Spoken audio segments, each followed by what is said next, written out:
Hello everyone, welcome to a brand new week and a brand new assembly and a brand new theme. I have a very special book here. It's called An Emotional Menagerie, which means lots of animals all in one place. And let's read the introduction.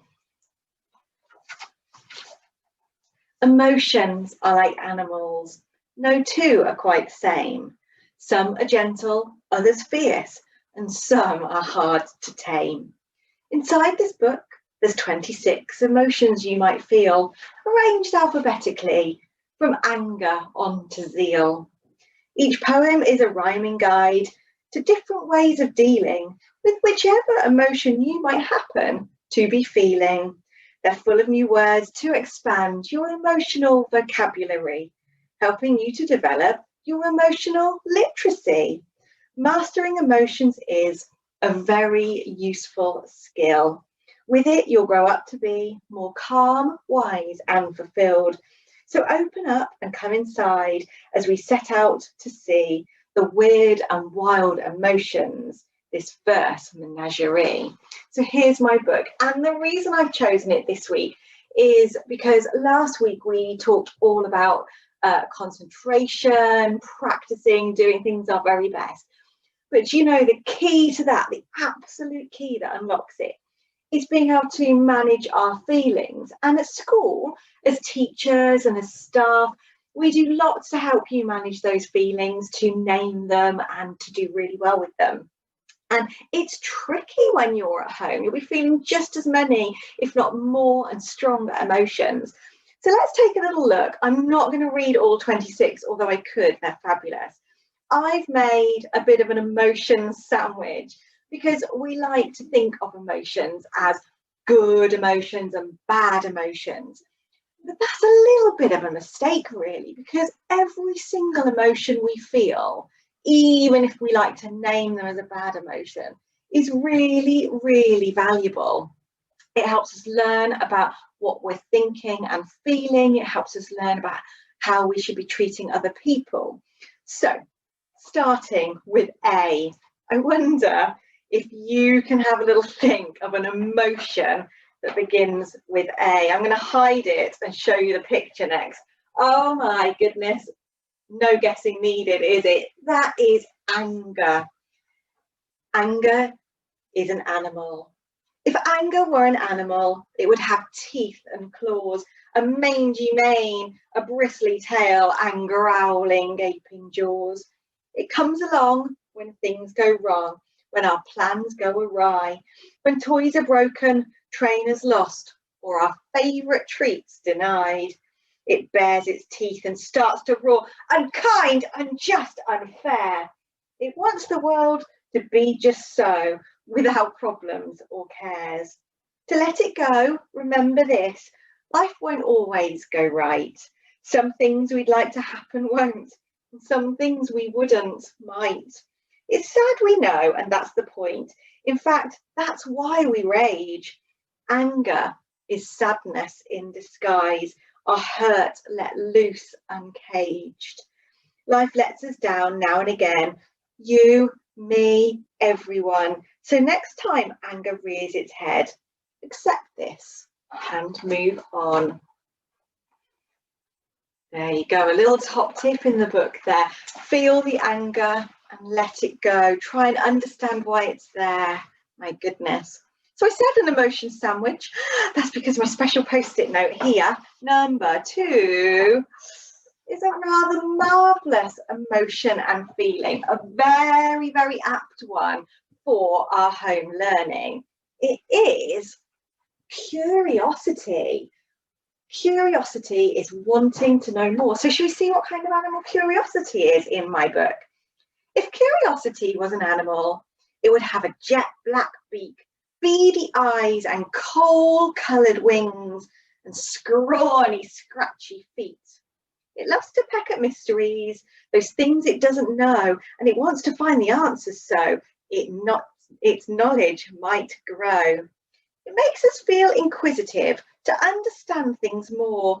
How do planes fly? Why is grass green? Or what are earlobes for? We're fascinated by new things, the secrets of the earth. We get engrossed in facts and dates and prize them for their worth. The best people are curious, the smartest and most fun. They know that learning's valuable and learning's never done. You should feed your curiosity by finding out more stuff. All the world is interesting if you look close enough. So you can see why I picked that one. Be curious, children. Find out about the things you love. Ask questions. And as teachers sometimes do, you can pop to Google if you don't even know, but keep wanting more, keep learning, keep filling up your brain with all of that knowledge. Another lovely emotion to feel next. You ready? Happiness. Now, we will have all felt this, won't we? If happiness was an animal, it would have golden wings, and all the world would thrill to hear the joyful song it sings.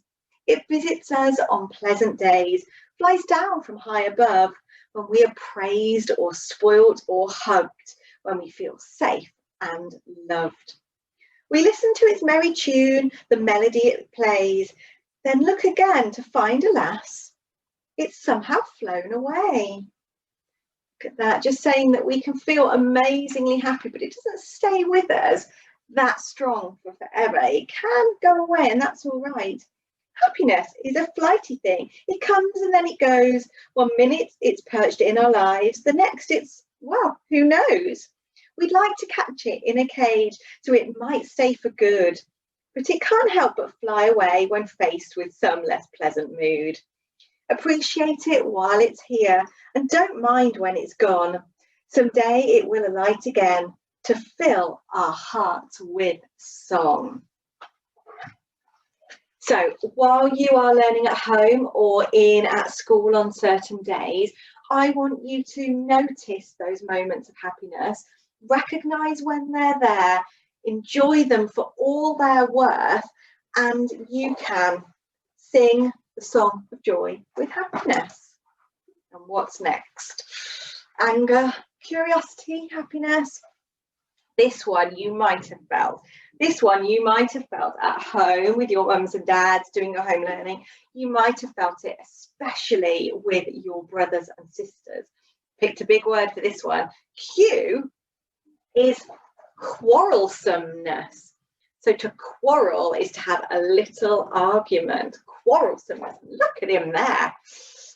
So if quarrelsomeness was an animal, it would have curling horns and use them to charge straight into the target of its scorn. Sisters who mess up our rooms, brothers who muck around, classmates who make cruel remarks, parents who let us down. It's sometimes called belligerent or argumentative. We're in the mood to shout, not speak, to squabble, not forgive.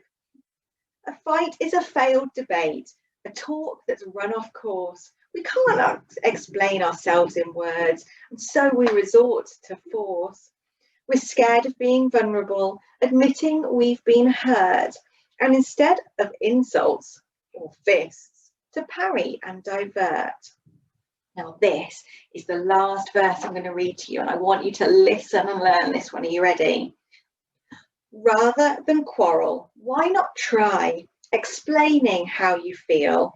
An honest statement of your pain can help your wounds to heal. So, an emotional menagerie, and I've shared just 4 of them. And boy, oh boy, it shows that emotions are very complicated. We have so many every day. Sometimes we have so many emotions and feelings in just 1 minute. This week, I want you to notice them. I want you to notice the brilliant emotions that you have, the happiness, enjoy it while it's there, the curiosity and the love of learning. But I also want you to notice those emotions that we sometimes think of as bad, and just to understand them for exactly what they are. They are emotions telling us about how we feel. I want you to notice them. And then I want you to practice with your grown-ups or in your own brain, using your words. Can you name that emotion? It might not be anger. It might be sadness. it might be frustration, it might be loneliness, it can be so many things that come out as anger, because it's the biggest of all the animals, isn't it? The biggest of all the emotions. I want you to notice them. I want you to use your words to explain how you're feeling. And I want you to name as many feelings as you can. Now, you did some of that work on the very first day of lockdown with Mrs. Sage. So you sort of have a head start on that. But practice with your grown-ups, practice with your brothers and sisters. And this week's challenge is going to be a picture of the cover of this book up on Facebook. And I want you to see whether you can, one, name an emotion that starts, or a feeling that starts with the same letter as your name. Now I'm going to look at mine to see if I can take a sneaky peek. Oh, so do I do? Oh, Miss Peck is P. I've got panic for my emotion. Can you think of an emotion that begins with the same letter as your name? It could be your first name or your surname, like mine, Miss Peck. And then you could even add in some really, really other special emotions words that you've been talking about or feeling with your family. Remember, there's no bad emotion. We just need to learn about them, use our words, and make good decisions about what we're going to do to turn that frown upside down. So that is your challenge, Chawson. So from me, your challenge this week up on Facebook. Over and out. Goodbye, everyone.